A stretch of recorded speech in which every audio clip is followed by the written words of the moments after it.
సుదీర్ఘకాలంగా కన్ఫ్యూజన్లో ఉన్నట్టు ఒక పెద్ద సమస్యకి అమిత్ షా ఒక చక్కటి ఆలోచన చేశారు. ఈజీగా అర్థమయ్యే భాషలో చెప్పాలంటే ఇప్పుడు మనకి ఇక్కడ సైబర్ క్రైమ్స్ జరుగుతాయి. ఎక్కడో అమెరికా నుంచినో మలేషియా నుంచినో ఒకడు ఫోన్ చేసేసి మన దగ్గర నుంచి ఇక్కడ డబ్బులు నొక్కేశాడు. మనం ఎవరికి కంప్లైంట్ చేయాలి? పోలీసులకు కంప్లైంట్ చేస్తే పోలీసులు ఎవరిని అడగాలి? మలేషియా వెళ్ళలేరు.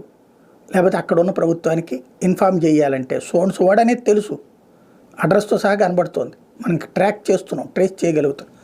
కానీ వాడి మీద యాక్షన్ తీసుకోవాలంటే ఇప్పుడున్న రూల్ ప్రకారం మనం కేంద్ర హోంశాఖకి చెప్తే కేంద్ర హోంశాఖ ఆ దేశ ప్రభుత్వానికి చెప్పాలి. ఈలోపు పుణ్యకాలం కాస్త గడిచిపోతుంది.